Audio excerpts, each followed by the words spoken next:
దేవుని వాక్యం నుంచి ఒక వాక్య భాగాన్ని ధ్యానం చేసుకుందాం. పరిశుద్ధ లేఖన గ్రంథంలో లూకా సువార్త డాక్టర్ లూకా సువార్త 18వ అధ్యాయం మొదటి వచనం నుంచి ఉన్న కొన్ని వచ్చిన భాగాలని చదువుకుందాం. ఎందుకంటే ఈరోజు మరి మనకి ప్రార్థనా దినం కాబట్టి మరి దేవుని సాన్నిధ్యంలో వాక్యాన్ని జ్ఞాపకం చేసుకుని తెలిసినటువంటి వాక్యమే అయినా సరే ఒకసారి జ్ఞాపకం చేసుకుందాం. మొదటి నుంచి దేవుని వాక్యం చదవండి.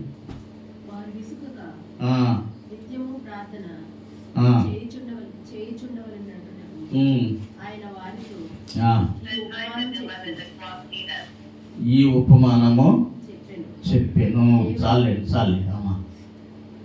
యేసు ప్రభు వారు ఎక్కడ ఎవరికి ఎటువంటి సమయంలో వాక్యం చెప్పినా ఆయన ఉపమానాలు లేకుండా చెప్పలేదు. ఏం లేకుండా చెప్పలేదు?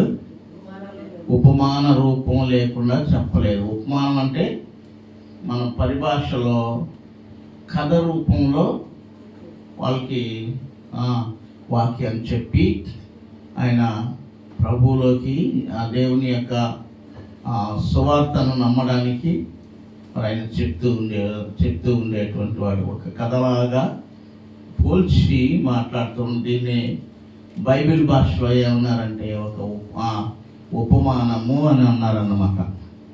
దేవుని స్తోత్రం చెప్తాం. హల్లెలూయా. యేసు ప్రభు వారు అక్కడున్న వారితో ఏమని మాట్లాడుతున్నారు అని అంటే, వారు విసుకక నిత్యము ప్రార్థన చేయుచుండవలనుటకు ఆయన వారితో ఈ ఉపమానము చెప్తూ ఉన్నాడు. ఎలాగ ప్రార్థన చేయాలి అని జ్ఞాపకం చేసుకుంటే,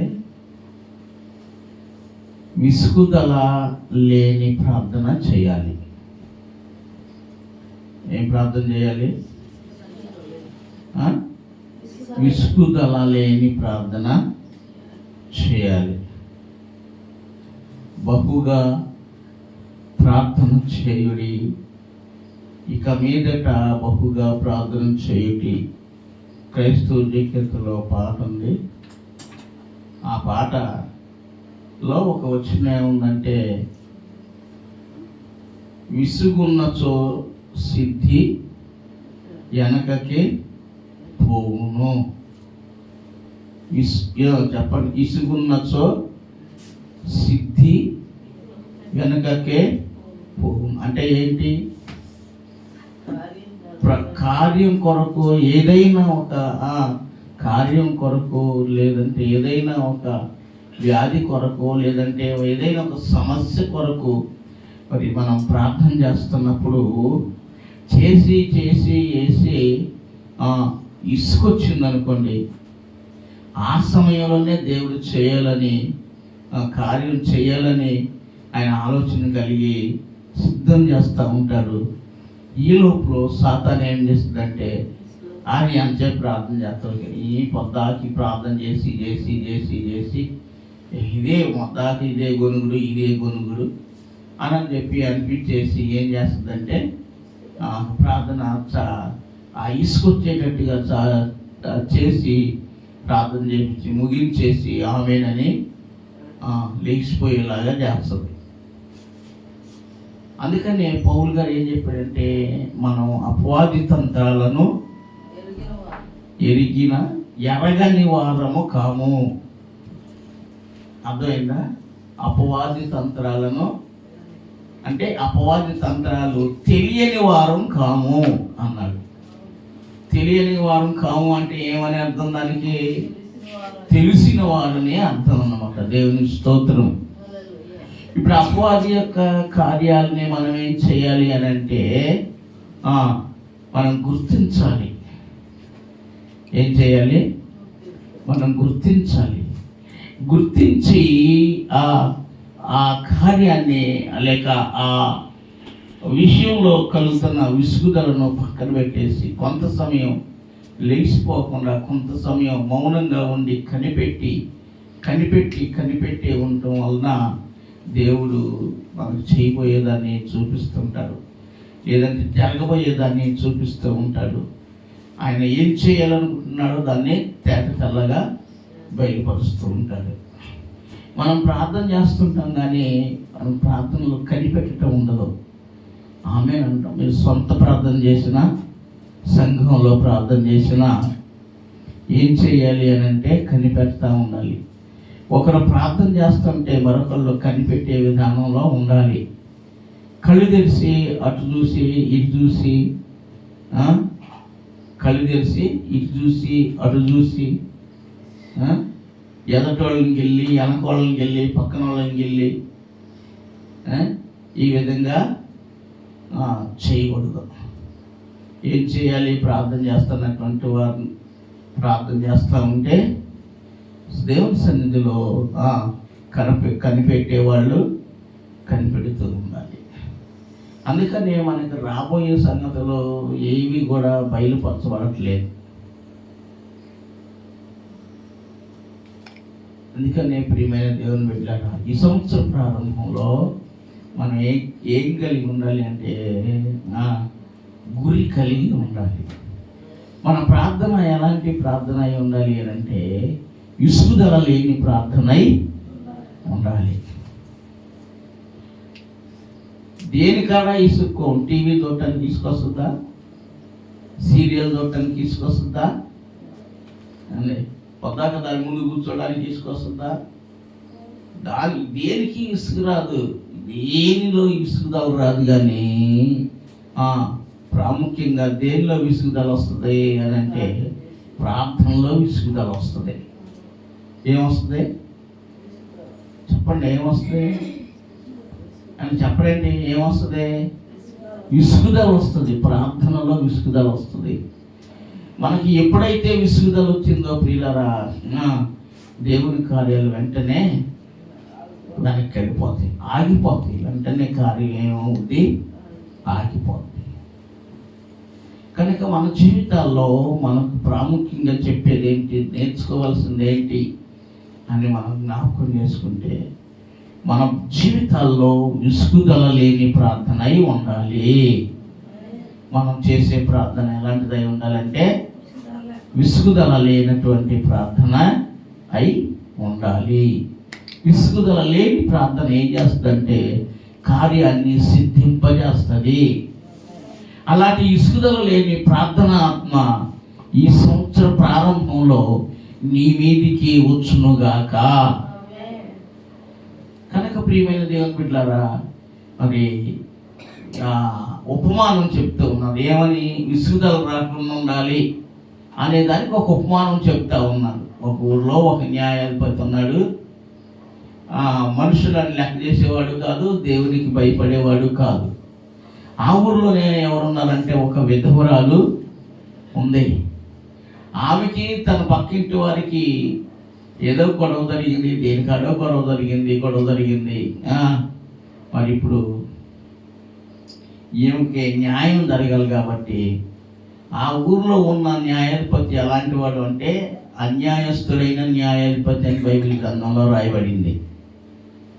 అన్యాయస్తుడైన న్యాయాధిపతి ఆయన దగ్గరికి వెళ్ళి ఈ విధవరాలు అడుగుతూ ఉంది, ఏం ఆహారం అండ కొమ్మ లేదు, కొమ్మ కొడుకు ఎవరు లేదు, అండ ఆధారం లేదు, విధవరాలుగా ఉంటుంది. ఆమెకు అన్యాయం జరిగింది. వెళ్ళి అయ్యా నాకు నా ప్రతివాదికి న్యాయం తీర్చున్న ఆయన ఇలాగ అయ్యింది అని చెప్పి ఆ విధవరాలు న్యాయాధిపతితో మాట్లాడుతూ ఉంది. అక్కడ ఎంత మాత్రం కూడా లక్ష్యం చేయట్లా. విధవరాలు అనే జాలి, కనికరం, దయ ఇలాంటివి ఏమీ లేదు. కఠినంగా ప్రవర్తించేటువంటి వాడు వాయిదాలు వేసేవాడు. ఇప్పుడు కాదు రేపు కాదు ఎల్లుండి, లేకపోతే పలానా టైంలో. అంటే ఈ అమ్మాయి ఏం చేసేది? విధవరాలు విసుగకుండా ఎప్పుడు రమ్మంటే అప్పుడు వెళ్ళేది. అయ్యా నాకు నా ప్రభువానికి న్యాయం తీర్చాయని విసుగుదల లేని పరిస్థితుల్లో ఎవరికి విసుకొచ్చింది అంటే అన్యాయస్తుడైన న్యాయాధిపతికి విసుకొచ్చింది, కానీ ఈ విధవరాలికి విసుగుదల రాలేదు. దేవునికి స్తోత్రం కలుగును గాక. ఆ విసుగుదల లేక, ఈ విధవరాల్లో విసుగుదల లేకపోగా ఆయనకి విసుగొచ్చి ఏం చేశాడంటే, ఏం పొద్దాక నా దగ్గరికి ఎందుకు రావాలి, ఏం న్యాయం చేస్తాను నేను, త్వరగా న్యాయం చేయాలి అనే ఆలోచనలో ఆయన ఉన్నాడనమాట. దేవుని స్తోత్రాలు. ఎన్నిసార్లు పోయినా, ఎన్నిసార్లు వెళ్ళినా మరి మనకు జవాబు రావట్లేదు, ఆయన సరిగా సమాధానం చెప్పట్లేదు, మనుషులు లెక్క చేయట్లేదు అనే ఉద్దేశం ఆ విధవరాల్లో ఎంత మాత్రం కూడా లేదు. ఆ ఆలోచన రాలా, ఆ ఉద్దేశం ఆమెలో లేదు, ఆ ఆలోచన రానియలేదు. కనుక ఎప్పుడు పడితే అప్పుడే, ఎప్పుడు రమ్మంటే అప్పుడే, ఏ టైం చెప్తాడో ఖచ్చితంగా అదే టైంలో అక్కడ ఆయన ముందు కనపడేది.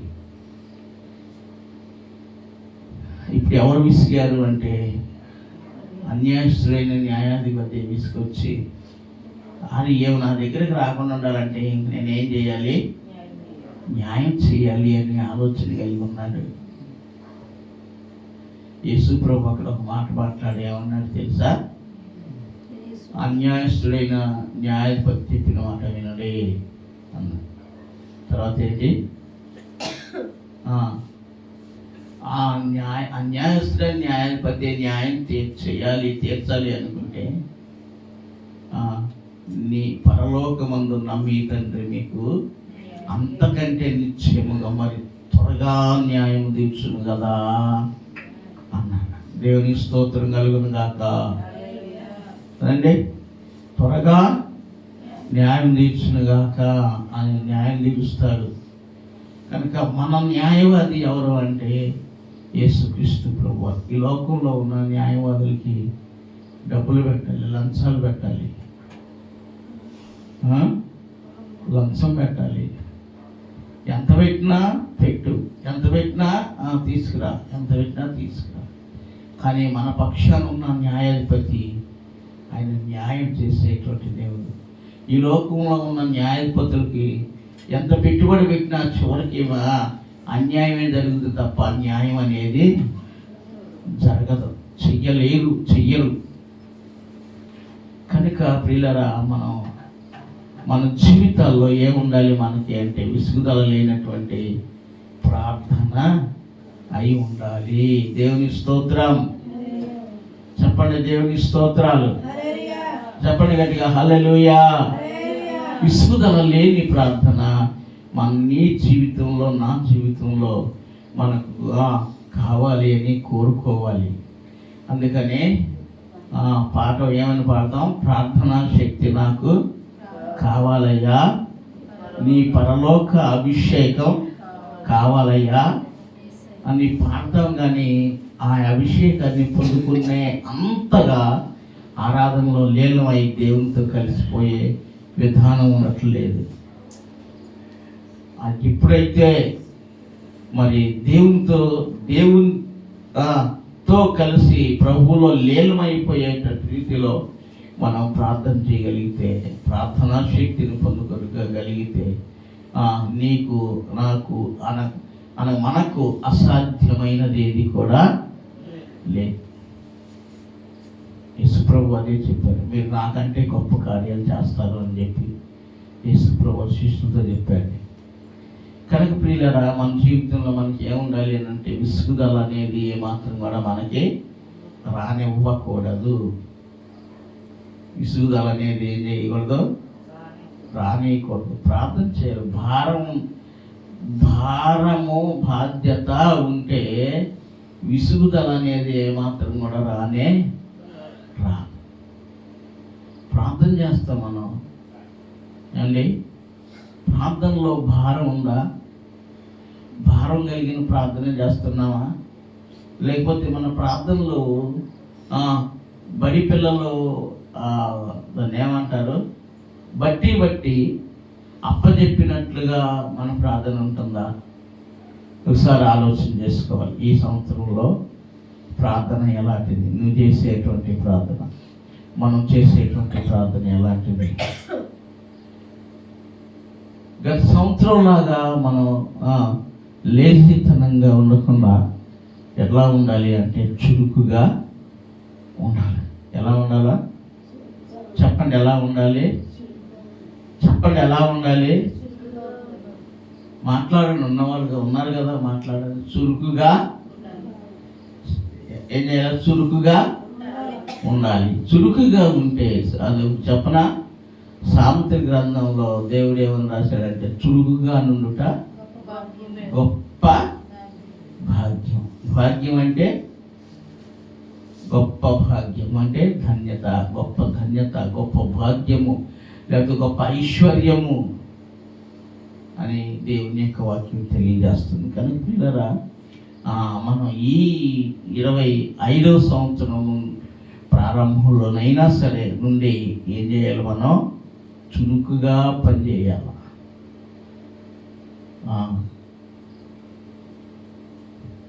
యోసేపు తర్వాత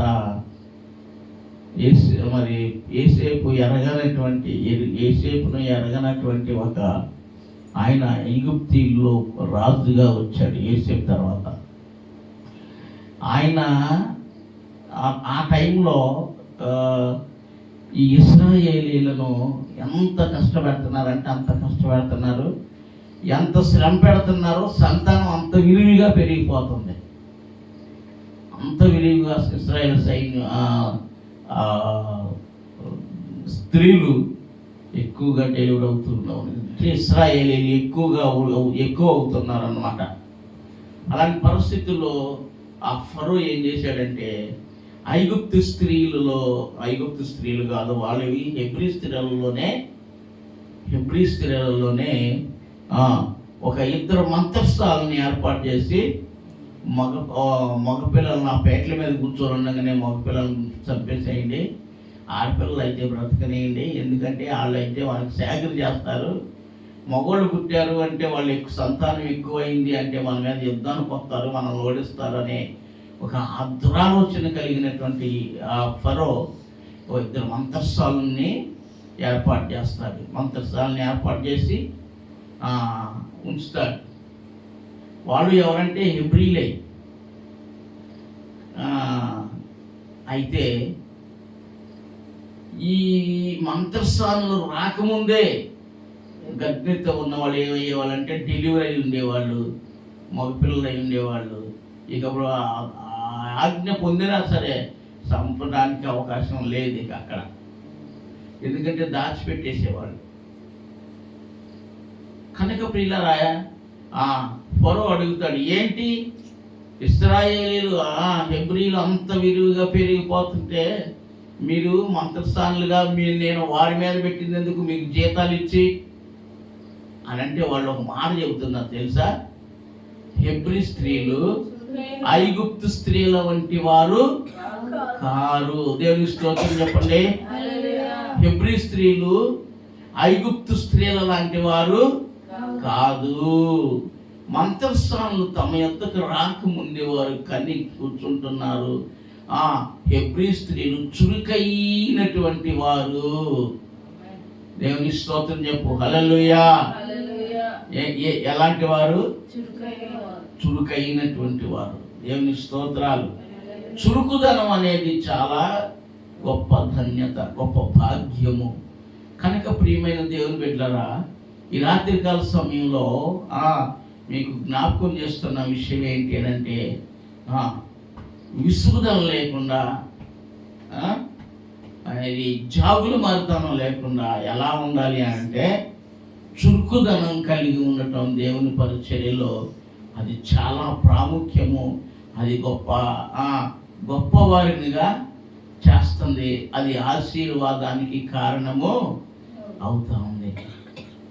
పిల్లల హెబ్రీ స్త్రీలు వారు చురుకైన వారు కనుకే దేవుడు వారిని ఆశీర్వదించి వారి సంతానాన్ని అభివృద్ధి చేస్తున్నారు, గొప్ప చేస్తున్నారు, అభివృద్ధి చేస్తా ఉన్నాడు అనమాట. దేవుని స్తోత్రం కలుగును గాక. చెప్పండి స్తోత్రం. కనుక మన జీవితాల్లో ఏం కలిగి ఉండాలి మనం అంటే చురుకుదనం కలిగి దేవుని పరిచర్యలో చేయాలి. పోయిన ఆదివారం మనం ఒక వాక్యాన్ని మనం జ్ఞాపకం చేసుకున్నాం. చూడండి ఒకసారి మరలా అదే మాటను ఒకసారి జ్ఞాపకం చేసుకున్నాం. 2వ అధ్యాయం లూకాసు వార్త 2వ అధ్యాయము 2వ అధ్యాయము 36వ వచనం చూడండి. మరియు ఆషేరు గోత్రీకురాలును పనూయేలు కుమార్తెయునైన అన్నా అను ఒక ప్రవక్త్రి ఉండెను. ఆమె కన్యాత్వం మొదలుకొని 7 ఏళ్ళు పెనిమిటితో సంసారం చేసి బహుకాలము గడిచినదై 84 సంవత్సరములు విధవరాలయుండి దేవాలయము విడువక ఉపవాస ప్రార్థనలతో రేయింబగళ్ళు సేవ చేయుచుండెను. చాలు. ఇక్కడ ఒక స్త్రీ ఉంది. ఏం పేరు? అన్నా వేరు, హన్నా వేరు. అది HANNA అన్న, ఇది ANNA అన్న. పిల్లరా, అన్న అనేటువంటి ఈ స్త్రీ మరి కన్యగా ఉన్నప్పుడు వివాహం చేసుకొని 7 వివాహం అయింది మొదలుకొని 7 సంవత్సరాలు పెన్మిడితో సంసారం చేసింది. ఆ తర్వాత విధురాలైంది. ఆమె మరలా వివాహం చేసుకోలేదు. ఆమె ఏం సమర్పించేసుకుంది, ఇక నాకు ఈ జీవితం చాలనుకుంది. సమర్పణ చేసేసి ఆ యెరూషలేము దేవాలయంలో సేవ చేస్తూ ఉంది. సేవ చేయటం అంటే ఏంటో తెలుసా? సంఘాన్ని కట్టడం అనే కాదు. సేవ అంటే ఏంటంటే సువార్తను తెలియచేయటం కూడా సేవే అయ్యిందనమాట. ఏం చేసేదంటే రేయం పగళ్ళు ఉపవాసంతో దేవునికి దేవాలయం విడువక సేవ చేస్తూ ఉన్నది. ఎంతకాలం? 84 సంవత్సరాల వరకు కూడా ఆమె ఏం విడిచిపెట్టలేదు, దేవాలయాన్ని విడిచిపెట్టలేదు. మరి మనం ఏం చేస్తాం? లెగిస్తే దేవాలయంలో ఉంటాం కదా. మనం అయితే లెగిస్తే దేవాలయ ఆవరణంలో, దేవుని ఆవరణంలో, మందిర ఆవరణలో ఉంటాం కదా. మనం అయితే లేదు. అలాంటి యొక్క ఉద్దేశం నీకు నాకు అలాంటి ఉద్దేశం లేదు. అన్న లాంటి యొక్క అభిప్రాయాన్ని జీవితంలో కలిగి ఉంటే దేవుడు ఆశీర్వదిస్తాడు. దేవుడు ఈ పరిచర్య లేక పని, దేవుని సన్నిధిలో పని అంటే అది ఆశీర్వాదానికి కారణం అవుతుంది. అంతేగాని అందరూ ఉన్నారు నేనే చేయాలా, అందరూ వెళ్ళిపోతున్నారు నేనే తీయాలా, అందరూ ఉన్నారుగా నాకే పట్టిందా? నీకే పట్టింది, నీకే పట్టాలి. నీకు ఆశీర్వాదం కావాలంటే నీకు పట్టాలి. నీకు ఆశీర్వాదం కలగాలంటే నీకు బాధ్యత కావాలి. దులుపుకొని పోవడం కాదు అండి, దులుపుకొని పోవడం కాదు. రేయింపవాళ్ళు ఉపవాసంతో దేవాలయం విడువక రేయింపవాళ్ళు దేవునికి సేవ చేస్తాము. దేవాలయానికి వచ్చిన ప్రతి వారితో మాట్లాడుతూ అక్కడ సువార్త చెప్తాడు. అమ్మా రక్షించబడ్డావా? అయితే ఇదిగో వాక్యం చూడు. రక్షణ పొందిన వారు బలపరచబడాలి, నీటి కాలువలో ఎవరు నాటబడాలి, అనగా వాక్యం దగ్గర నాటబడాలి, బలాభివృద్ధి పొందాలి అని చెప్పి సువార్త చెప్తా ఉండేది. రక్షించబడ్డావా? లేదు, రక్షించబడలేదు. నువ్వు త్వరగా రక్షణ పొందాలి అని చెప్పి సువార్తను తెలియజేస్తూ, ఆ తెలియజేసిన ఎంతమందికి అయితే ఆమె తెలియజేసిందో పిల్లరా, అంతమంది కోసం ఆ రాత్రుల్లో ప్రార్థన చేస్తూ ఉండేదన్నమాట. ఏం చేస్తూ ఉండేది? నిద్రపోతున్నారా?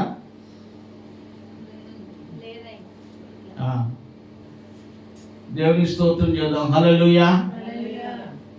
కనుక ప్రియమైన దేవుని బిడ్డలారా, ఈ హన్న చాలా చురుకుగా ఈ అన్న అనే ఆమె చాలా చురుకుగా ఉంటూ ఉండేది. చాలా చురుకుగా దేవుని యొక్క కార్యాల్లో పాల్పంపులు పొందేది. ఆమె యేసుక్రీస్తు ప్రభువుని కన్నులారా చూసేటువంటి అవకాశము ఆ స్త్రీకి, అనగా ఆ విధురాలైనటువంటి అన్నకు కలిగింది. కనుక ప్రియ దేవుని బిడ్డ, మనం దేవుని సన్నిధిలో ఉన్నప్పుడు చురుకుదనంగా ఉంటూ అనేక ఆత్మల కోసం ప్రత్యేకించి ప్రార్థన చేస్తూ ఉంటే దేవుడు నిన్ను ఎంత ఉన్నతమైన స్థితిలో నిన్ను ఆశీర్వదించాలనుకుంటున్నాడో అంత ఉన్నతమైన స్థితికి నిన్ను తీసుకొని వెళ్తాడు. కనుక ప్రియులారా, విసుగుదల లేనటువంటి ప్రార్థన మన జీవితంలో ఏమాత్రం కూడా ఉండకూడదు. చెప్పండి, ఏముండకూడదు? ప్రార్థన అంటే ఎంత ఏముండకూడదు?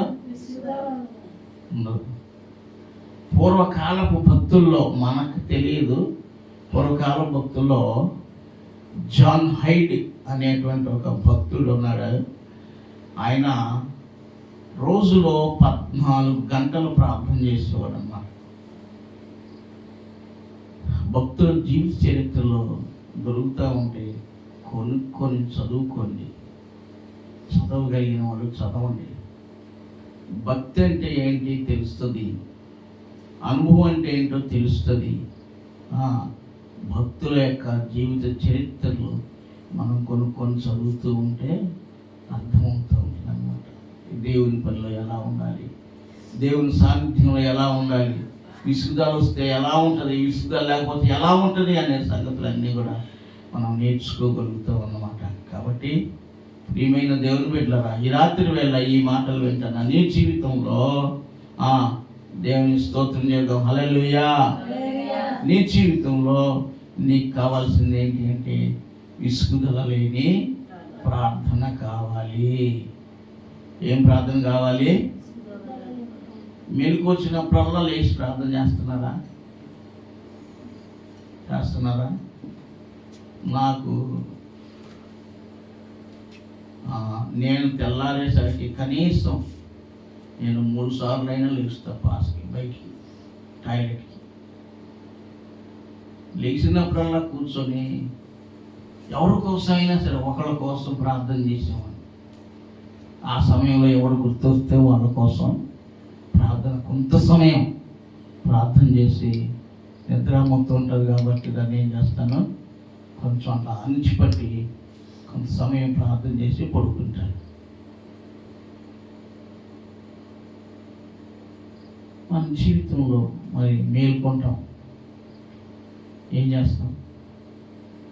పడక మీద నుంచి దిగు, మేల్కొంటాం, కానీ నిద్ర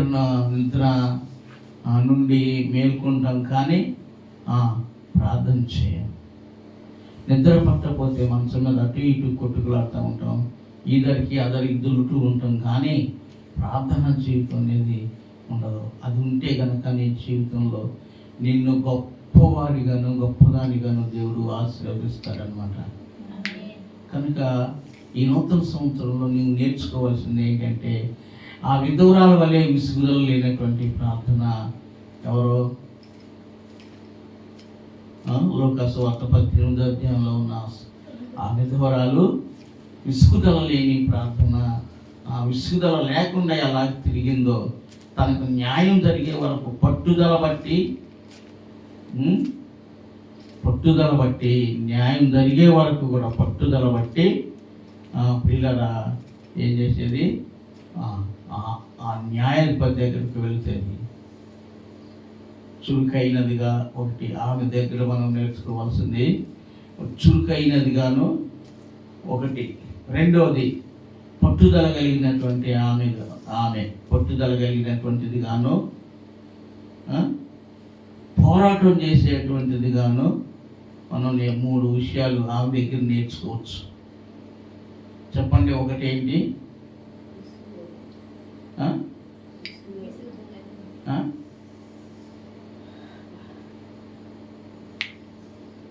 ఒకటి విసుగుదల లేదు, రెండోది పట్టుదల, మూడోది పోరాటం. ఈ మూడిటితో ఆమె ఏం చేసిందంటే అన్యాయస్తుడైన న్యాయాధిపతిని జయించింది. అవునా కదా? జయించింది. ఈ యెరూషలేము దేవాలయంలో ఉన్న ఈ స్త్రీ కూడా అన్న అనేటువంటి ఆమె చురుకుదనంగా ఉండి దేవాలయంలోనికి వచ్చే పోయేటువంటి వారికి సువార్త చెబుతూ, రక్షణ పొందిన వారికి చెప్పే సువార్త, రక్షణ చెబుతూ, రక్షణ లేని వారికి చెప్పే సువార్త వారికి చెబుతూ, ఎందరికి చెప్పిందో వాళ్ళందరి కొరకు తెల్లవారులు ప్రార్థన చేసేటువంటిది ఈ అన్న అనేటువంటి స్త్రీ. ఇలాంటి జీవితంలో మనం ఏం చేయాలంటే ఈ అన్నా వలె మనం దేవుని సాన్నిధ్యంలో ప్రార్థన చేయవలసినటువంటి వారి ఉన్నాము. పిల్లరా, భర్త చనిపోయింది, భర్త చనిపోయాడు, కానీ వేరొక వివాహం చేసుకోలేదు. దేవునికి సమర్పణ చేసుకొని మరి దేవాలయం విడుగా ఉంది. మనకు కూడా ఒక ఆమె ప్రమాణం చేసింది, దేవుని సన్నిధిలో ఉంటా, దేవాలయం విడిచిపెట్టకుండా ఉంటా, నేను ఉంటా దేవాలయంలో అని మురిపించి మెరిపించి మరిపించింది. అర్థమైందా? మురిపించి మెరిపించి ఏం చేసింది? మరిపించింది. న్యాయం తీర్చేవాడు దేవుడు. మరి ఆ రోజు తను సమర్పణ చేసుకున్న రోజు మనం అందరం కూడా ఆమె కొరకు ఆ రోజు ప్రార్థన చేశాం. గుర్తుందా మీకు? గుర్తుందా? నిర్మల కోసం ప్రార్థన చేయలేదా? నేను మాటలు చెప్పినప్పుడు ఆయనయ్యా అని గుర్తొచ్చిందా ఏమన్నా? మరి మాట్లాడరే. నేను ఎక్కడికి పోను, ఈ మందిరంలోనే ఉంటా, నేను ప్రార్థనే చేసుకుంటా, ఇక్కడే ఉంటా, నాకు నా భర్త వద్దు, నాకు నా వాళ్ళు వద్దు, నాకు ఎవరు వద్దు అనుకొని ఏం చేసింది? ఇక్కడే కొన్ని రోజులే, నెల దినాలు కూడా కాదు, మరి కొన్ని రోజులే ప్రార్థన చేసింది. ఆ తర్వాత నిదానంగా ఏం చేసింది అంటే ఎడమైపోయింది అన్నమాట. ఎడమైపోయింది నిదానంగా ఎడమైపోయింది. తర్వాత ఎడమైపోయింది. ఇప్పుడంటే పూర్తిగా దూరం అయిపోయింది. మనకు దూరం అయితే అయింది, దేవునికి దూరంగా మనకు దూరం అవ్వకుండా ఉంటే మంచిది. దేవునికి స్తోత్రం చేద్దాం. హల్లెలూయా. అందుకనే నీకు ఎక్కువ జీవితంలో ఏం చేసినటువంటి ప్రార్థన శక్తి నాకు కావాలయ్యా అనేటువంటి ప్రార్థనను చేయాలి. అయ్యా, నన్ను ప్రార్థనా శక్తితో నింపండి అయ్యా, నన్ను ప్రార్థనా శక్తితో నింపండి అయ్యా, నీ అభిషేకం దయచేయన నాయనా అని ప్రాముఖ్యంగా కోరుకోవాలన్నమాట. దేవుని స్తోత్రాలు. కనుక ఈ ఇద్దరు స్త్రీల వలె మనం చురుకైనటువంటి వారు గాను, తర్వాత ఇంకెవరు చురుకైనటువంటి వారు? హెబ్రీ స్త్రీలు వారి వలె చురుకుగాను దేవుని సముఖంలో ఉండి ప్రభు సాన్నిధ్యంలో ప్రార్థన చేయాలని నేను మీ అందరికీ ఈ నూతన సంవత్సరంలో తెలియజేస్తూ ఈ మాటలు నేను ముగిస్తూ ఉన్నాను. దేవుని స్తోత్రాలు. దేవుడు తన పరిశుద్ధ వాక్య భాగాన్ని మనందరి వినికిడిలో దీవించి ఆశీర్వదించును గాక. ఆమేన్.